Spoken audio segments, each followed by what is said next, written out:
Hello, my name is Craig Rainey, and I've been in the construction industry for more than 40 years. When homeowners tell me the story of their project, oftentimes it sounds like this.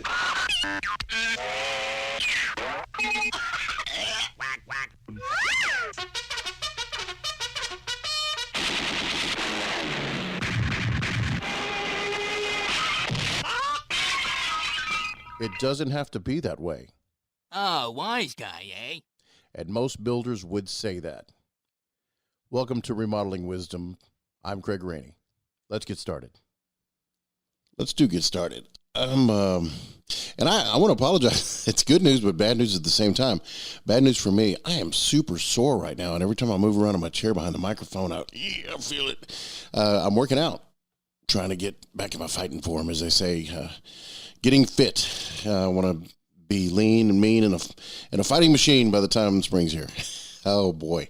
Okay. Anyway, hey, I wanted to welcome you, and this is a very special episode. I'm going to depart from what I've been doing in the past to a certain extent. Anybody that listens to my episodes, my podcast, you know that I'm not always the biggest fan of remodelers, and I've explained it's because in this industry, it's very easy to get into, and most of the folks that come in, they come in with the best of intentions, but a lot of times, I think they come in ill prepared for the amount of technical expertise, knowledge, and experience that is required to be successful in this business, and that's really the anchor point around which I built this podcast. I want the homeowner to be safe. My goal is to protect your money and your project, and that's what I do. So in this episode, I'm going to depart a little bit. I'm going to give you a little bit of insight on what a good remodeler should do. And you remodelers out there who a lot of them I know you aren't very big fans, this is an episode you might want to listen to, because if you're not running your business this way, two things. One is you're not going to serve your client the way you should. And the other thing is you're not going to be as profitable as you should. And you homeowners and potential clients, listen to this, because you're going to want to know some insight and some just some of the inside track on what we do. But before I do that, I would like to invite y'all to subscribe, to hit the like button. It's fun. It's easy. I do it all the time. And that way you'll have an idea where, whenever we come out with a new podcast, a new episode. Anyway, that's like to encourage you to do that at this time if you can. I'll wait. Okay. So anyway, if you want to get hold of me, and I'm getting a lot of emails lately, and I really appreciate the communication. I like it to be a two-way communication line. I do a lot of trade shows, and I get the chance to interact with with a lot of folks who are trying to make their home better or building or whatever. And I get a lot of questions, and I'm starting to get some, I don't know if it's fame or notoriety for the podcast, but a lot of people know who I am. And so they'll ask me questions about, what do you think about this? How's a good chance, what should I do to pick a good remodeler?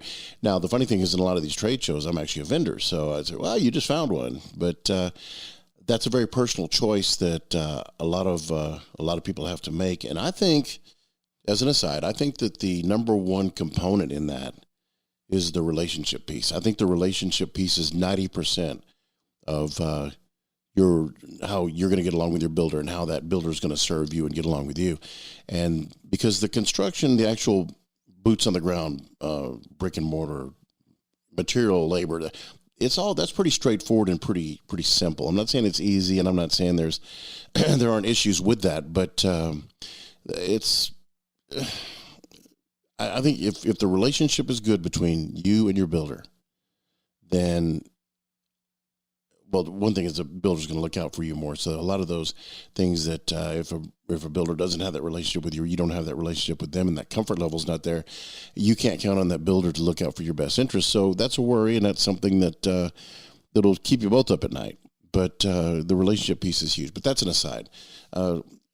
Let's go back to something else. By the way, I forgot to mention, and I'm sorry, I'm kind of excited about this because I'm going to turn a new leaf, so to speak. But be sure to visit my blog site. It's an online magazine. It's at craigsbuilderblog.com or texasbuilderblog.com. Both domain names will get you there. But for those of you who are a fan of the written word, you can get that there as opposed to the spoken word here. However, I'm going to put a supplement to this, which will include a pie chart, and you'll see why that's going to be important to you. A pie chart and a little more written information, and you can copy those and you can look at it. And especially if you're a builder, you can say, okay, well, this is how I should set this up to be successful. Now, the reason I want to address the builders and the remodelers in this is because their success would seem to be monetary to you and me.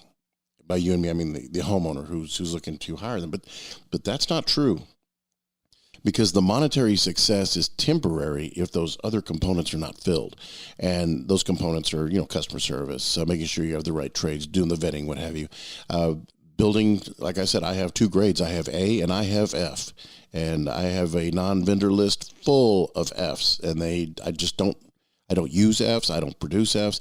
My clients get nothing but A quality. That's it. There is no middle ground for me. There's no B, C, or D. There's no getting by. So, your builder to be successful, if they get the reputation for doing A, if they get the reputation for doing jobs quickly and without a lot of problems, if they get through the permit process because they hire the right people. Like I have Jennifer who does my permit expediting. She's excellent. Oh boy, she saves me so much time.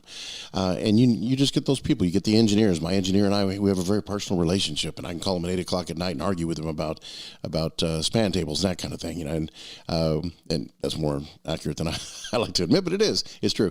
But the success of the builder has to do, and the remodeler has to do with if they're running their company well. If their company is organized correctly and they are putting those resources, whether it's money or time or effort or people or materials or whatever it may be, if they're putting those in the right direction, then those folks they're going to be better at what they do. Their company's going to be better, and it means it's going to serve their client better. And that's the criteria that I look for. But let's get down to it. So there's a little bit of that pain I moved, but I promise I will not whine all the way through. But I was talking to a client yesterday, and he and his wife are a client now, and wonderful people. Really, I've been talking to them off and on since one of the trade shows I went to, and they have finally, the time is right for them to pull the trigger on this project. And I like to have open conversations with my clients. And as a builder, as a general contractor, I will raise red flags with my clients. During the conversation, there is nothing that is inviolate. I will go straight up and ask them questions. The reason I do that is because I don't want to have this dirty little secret between us, whatever it may be, whether it's how much money I make as a builder or who I hire, or, I don't want any secrets. I want them to know exactly how my business model works. And I explain to them in great detail, many times, why it benefits them that I do things the way I do. Well, to most remodeling contractors, to most general contractors, to most builders, that is a very dangerous and a very scary conversation to have with a client, because you're talking to someone, talking about the builder talking to the client. You're talking to a client or a potential client who has a pretty poor outlook on the industry as a whole, and that's just the way it is. I mean, if you're an attorney, you're what do they say? I'm trying to think what that joke is what do you call an attorney at the bottom of the ocean? A good start. The reason I say that is there are many industries that are just they're just absolutely notorious for. I'm not going to say dishonesty, but there are a lot of reasons they're not popular with their clientele. Used car salespeople, insurance salespeople, attorneys, people in the construction industry. And I mean, I can go on and on and on. and so if you try to hide from that as a general contractor, and you try to hide from those things, and you go, well, let's kind of ease around that. Let's see if we can get this process underway without having to talk about all the unpleasantness. Well, in time, this has been my experience, in time, that will come back. That is something that if you don't address it up front and evaluate the comfort level of your client up front, you don't want to have this hit you while you're in production, because by that time you've got money between you, you've got production time between you, you have already probably run into an issue or two that you've had to work with, and that just festers. That becomes a really, really bad point of contention, and you want to avoid that. So what I do is in the opening moments of my get to know my potential clients, I let them know things. And I ask them questions about their perception of the industry and why they think what they think. And I'll give you an example. So with this couple, I asked him, because we happened on the subject, by the way. So I can't give you I'll be general but specific, and I'm just not going to give you the lead up to it. But I asked the question, most builders will take the cost of, whenever they're bidding a job, they'll take the cost of labor and material and they will double it. And that's the price you'll get on a proposal. And it's the truth. By the way, you builders, if you're not doing that, if you're not doubling, you're probably not going to be in business for very long. And when I talk about it, I'll explain it and you'll see why it makes sense. But, on the face, you go, they take material and labor and then they double it. They mark it up 100%. Well, I'll have you know this, that typically on my projects, I mark them up as much as 150%. Uh-oh, I'm in trouble now, aren't I? Okay, let me explain why. Well, first let me give you the answer. Sorry, I'm disorganized. I'm sitting here looking at a pie chart. I can't wait to get to it. But so my client, when I said, I asked him this, I said, well, if 50% of the cost of your job goes to material and labor, where does the rest go? And he said, without any hesitation, to the builder. And I said, okay, so you believe that in this case we were talking about a $250,000 job. So you think that as a builder, I will make $125,000 on this job? And he looked at me and didn't answer, because it seemed a little silly to him, but he believes it. And most people do. It's funny because earlier that day I'd asked my wife, who has been with me for years. And I mean, she's, by Texas law, she owns half my company anyway, but she goes to trade shows with me and she'll help me out, handling visitors to our booth and everything else. But it surprised me. Then when I asked her that question, she goes, oh yeah, well, it's profit for the builder.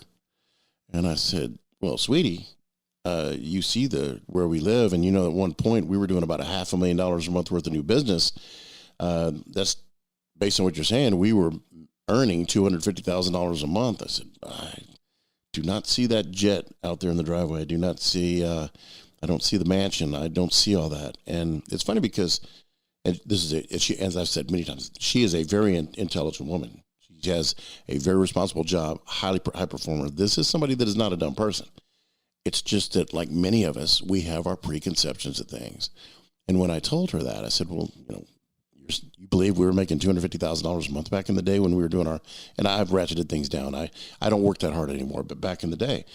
And she goes, oh, well, I guess not. And I said, well, where do you think the rest of it goes? And she said, I don't know. And so my client said the same thing yesterday. He said, well, I don't know. And I said, well, most reputable remodeling contractors, and by the way, in the new home business, it varies. And there's some other, we'll touch on that here in a minute, but it varies because of the nature of the business and how that business is run. But with remodeling, being that you're going into somebody else's house, and there are a lot of known variables, and there's a floor and a ceiling within which you have to work as a remodeler. But anyway, so I said to my client now, I said, well, most remodelers will average between 10 and 15% net profit on their job, and on each job. And he looked at me, well, the math wasn't working because we're at 100% markup, and now you're saying that, oh, you're going to make us 15% on this in best case scenario? And the answer is yes, and this is the reason why. Because if a remodeling contractor is running their business like a business, and as I've said, there are very few, if any, business degrees going on in the construction industry today. It's just unheard of. These people come from three places. They are either former artisans that decided to put on the general contractor hat and go directly and get around those GCs, and they want to actually do the business. There are salespeople that say, man, there's a great opportunity for sales here, and so I'm going to go sell it and make money. That's that entrepreneurial business owner. And the third one is typically a former client, a husband and wife in many cases, where they had a remodel done and said, well, if this joker can do it, anybody can do it. And they saw the money in it, saw the opportunity, and did it. Those are the three most common places they come from. Now, none of those three sources of business owners, none of those are business experienced. None of them are. As I've said many times, the artisan, the difference in mindset between your remodeling contractor and your subcontractor is the remodeling contractor, if they're good, has the client's best interest at heart, and typically they will embrace what I'm about to talk about. The subcontractor or the artisan, their motivation is to be paid on Friday. These a lot of times are folks that they're unhireable. They can't hold a job. They don't show up on time. They don't play well with others. They can't make it to work 5 days straight. I mean, might have a chemical addiction, whatever. Those people, they go to work for the only person who will hire them, and that's themselves. That is because they do that. They're just getting that paycheck every Friday in a different form. They're just working for themselves, and so their clients pay them every Friday. But every subcontractor I have working for me is accustomed to being paid on Friday. And these are people that own their own business. I don't get paid every Friday because I run a business, and my cash flow comes at all different times of the week and all different times of the month. And sometimes there's a delay before I get any. So it's up to me as a businessman, a business person, to manage my cash flow, to manage my profit margin. And that's what I do. So, but going back to it, these folks, from these three different sources where they come from, they don't understand how you run a business. So I've seen it done many ways. And this is, in fact, I talked to a builder a few years ago, somebody who just got in the business, and this is how they bid their jobs. And many of you are going to believe this is how it's done. What they do is they go out, they look at the job. A lot of them don't get a set of business or technical drawings, blueprints. As we talked about in the 7-part series, you do not ever do any project unless you have design drawings, ever, Exhibit A. But let's say that they do, and then so everybody believes, okay, so I'm providing you with these drawings so you can give me a bid. So these people are going to do a complete material stick-by-stick takeoff on it, so they know how much material is going to be. They're going to call their plumber and send the plans to him and say, what's the bid here? Electrician, send the plans, what's the bid? HVAC, framer, everybody gets set of the plans, and they all give them bids. And so at the end, they compile all these bids together, and they come up with a total. This is my material and labor cost, and these are going to be fees and everything else is going to go with it, and I'm going to throw 30% on it, and that's how I make my money. That is not how it's done. There's no way that somebody could stay in business doing that. And there are many, many reasons, and I don't have time to go through every one of them here, but I'll just tell you this. Those subcontractors, as I've mentioned, are not business people. They are employees that are running their own business. They're just working for the only person who will hire them. Now, I realize that's a dim view, but that is predominant in this industry. And it's you may believe me. You may trust me. That's what it is. So when I go to these folks, and then with a set of blueprints, and I say, okay, give me a bid, they are not bidders. My plumber is a plumber. He is not a bidder. He is not somebody that's used to doing takeoffs and estimates and that kind of thing. He looks and he goes, okay, well, based on my experience, this is how I do it. This is what this job would typically cost me. So if I throw a set of blueprints at this guy, he's going to give me a much higher bid, because on technical drawings, the job looks way more forbidding and way more intimidating than it does if I walk my subs on the ground and walk them through the job. It's much easier to them, and it's much easier to understand, and it's very that's how they think. Even if and these are not dumb people, I'm not saying that. I'm just saying that when you get a set of blueprints in front of you, even me, it's intimidating, and I draw blueprints. It's intimidating to get all the information you need out of this, and the job looks a lot more complex on paper than it does when you're just standing there doing the work. So that's not how it's done. That's not a good way to do it. In fact, one of the questions that they asked me, they said, well, when are you going to have our bid done? I know you got to put all these, because these people are great. They put together selections and everything else. And they say, okay, well, we got all our selections. This is our per square foot price and blah, blah, blah, blah, blah. When do we get our price? And I explained to them, I said, well, I've already given you your price. They said, but you didn't have our selections on that. That's true. And you haven't really measured up the house totally. Well, I said, well, I know your square footage. I know this, I know that. And it seems a little slipshod. I get it, but let me explain. And I said, but the price I gave you is going to be just as accurate as the price that I'm going to give you if I do a stick by stick, labor by labor bid on this thing. They're both going to be inaccurate. Mine's going to be inaccurate because the first one, because I didn't do all my specifics, every detail wasn't thrown into it. But the other way, if I do every detail and I count everything, materials are going to change. My trades, they get busy, and so they're going to go up on price. They may not be available. I have to get somebody else. The cost of material could go up it's been going up and down for 2 years since COVID, and it's probably going to continue to do so. So you really can't count on that. So what I do is I estimate based on my experience, just like that plumber. Based on my experience, this is what it cost. Interestingly, I am typically within a percentage point or two of being right on the money, just looking at one from the street. That has something to do with 43 years, but it also has to do with I understand how everything is built. I understand exactly what goes into it. I work with the same trades every single time because they are the best that I can find in the industry. I work with the same ones, and I know what they're going to charge me. And that is how I do it. There's not a builder out there that's doing a material takeoff until they're awarded the job. And this is the reason why. I would say on a yearly basis, I'll do a minimum 100 proposals a year. Minimum. If I have to do full due diligence and full takeoffs on 100 different projects that I'm bidding, and I won't get all of them. I like to think I'll get half, but I don't have enough time to do half. I just don't have the time. I certainly don't have the time to spend 3, 4, 5, 8 hours on a bid every time I turn around. So what I do is I've come up with a solution to that, and I'm always on the money. Now, if I've got a big complex job and I've got some folks that are saying, look, I really need a very tight budget on this, I will typically not do that job. That indicates to me that these folks may not be funded properly to do it because something's always going to come up. I've never had a job that did not have any changes, the job didn't creep, it didn't grow. I've never had a job like that. It's not if, it's when. Man, I'll tell you, for all you fans out there, you're going, man, you're really, you're throwing a monkey wrench in the works. I was feeling pretty secure about this, and now you're telling me that even you're blue skying this thing. I'm not blue skying this thing.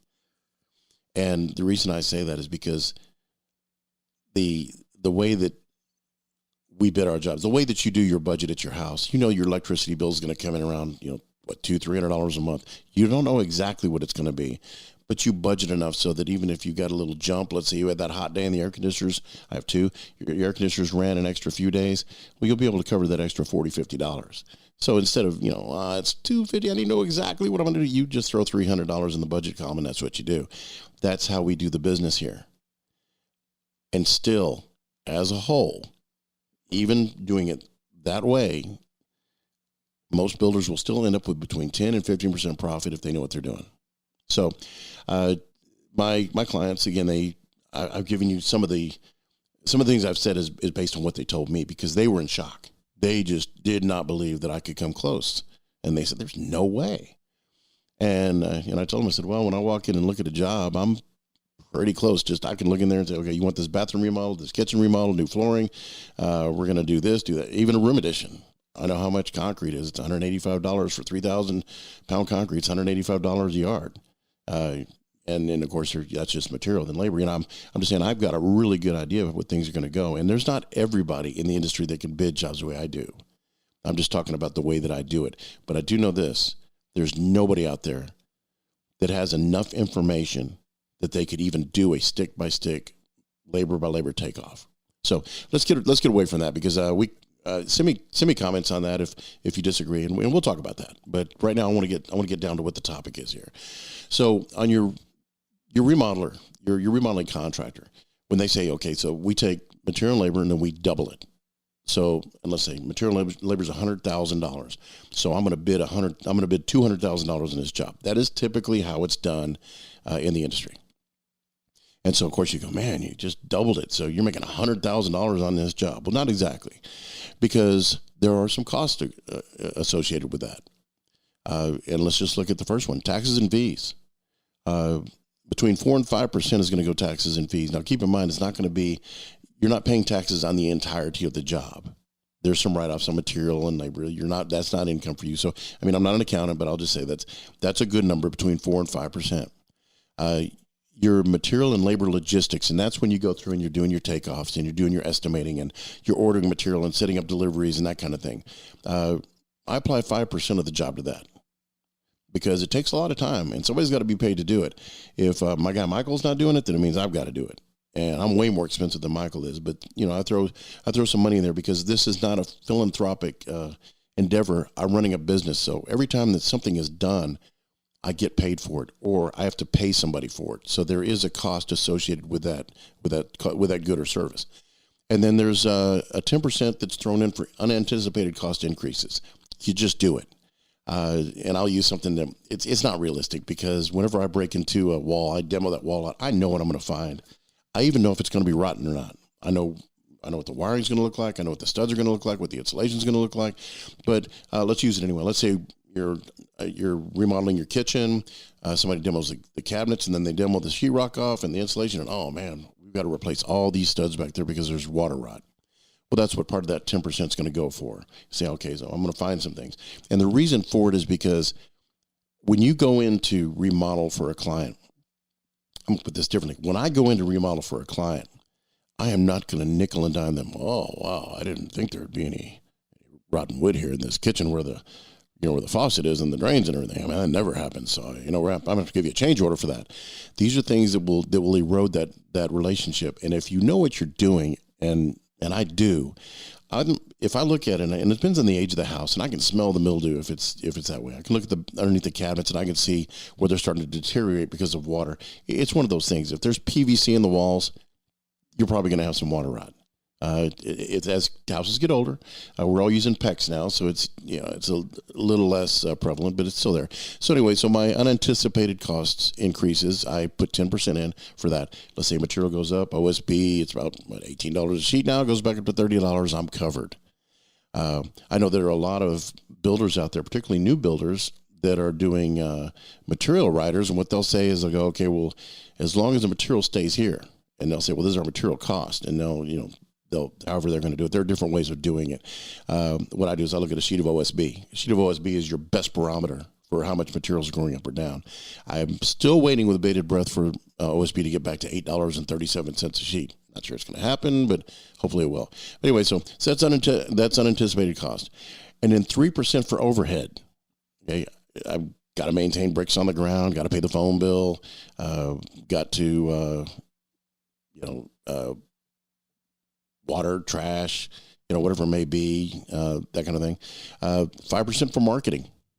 And, when I do a trade show, it's, maybe we're between $3,000 and $5,000 every time I do one.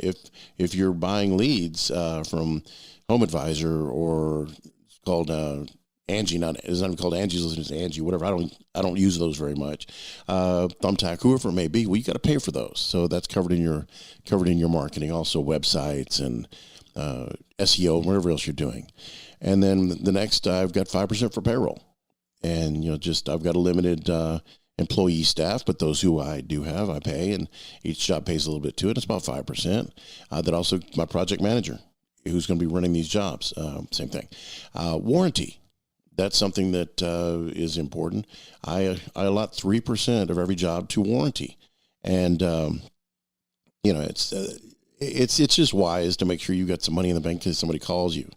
All of my trades are insured.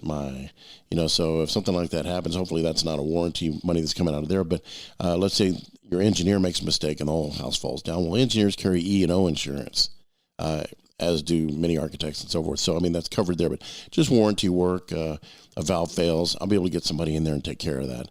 And finally, my net profit is around 15%. and that's the pie chart. So there are a lot of costs associated with this. Now, is every remodeler doing that? No. There are a whole lot of remodeling contractors that they're running their business like they run their household. They just, money comes in, money out, money in, money out. And a lot of times the next job that comes in, that 30% down payment is going to pay for some of the costs they have associated with another job, and then they're going to put some money down. They're just trying to juggle. And reason I say that is because if you're not, as a business owner, if you're not creating that pie chart, you're not going, okay, so this amount has to go to this, that amount has to go to that. I've got these different categories that must be filled for me to successfully run a business and to successfully serve my client. If you're not doing that, then you're having a problem.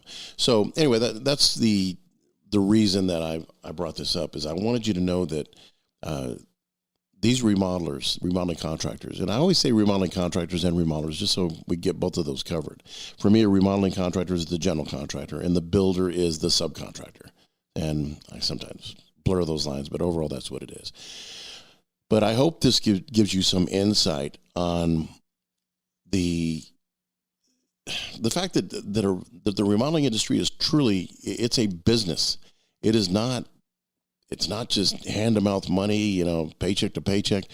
Your remodeler should be running a business. They should not be, running this thing out of their truck and saying, I'm going to go to lunch on company money because I don't have enough in my personal account. They should be paying themselves a salary on this thing, and they should be taxed personally on that. And then you've got capital gains and franchise tax and corporate tax. These other things that they're paying separately from that. That entity needs to be separate from them. It's its own living, breathing, operating entity, and then they are an employee of that company, no matter whether they think they own it or not. So, and I'm not going to go into why I say whether they think they own it or not, because being a business owner never makes anybody a dime. Owning a business is not a profitable pursuit. Running a profitable business and fulfilling a role in that is a very profitable pursuit, is very success oriented. That's what we need to do. I've got 2 LLCs, and I am the, quote, managing director of both. I have never made a dime as a managing director. Nobody's ever cut me a check for being a managing director of either one of these organizations. There just has to be somebody on the nameplate that says, hey, he answers the questions, he's in charge. But I do make my money as a designer. I do make my money as a project coordinator. I do make my money as an advisor. I do make my money I'm also a published author, so I make my money as an author. I do speaking engagements. Sometimes I do some sales training. I get paid for those things. So what I'm saying is, pick a remodeler that's running a business. And you remodelers out there, own a business, run a business. Don't run a slush fund where some months you're lucky and it works, and some months you're unlucky it doesn't work, because that serves nobody. It doesn't serve you, and it doesn't serve your client. Y'all keep the emails coming. I really appreciate it. And that's all I got for now.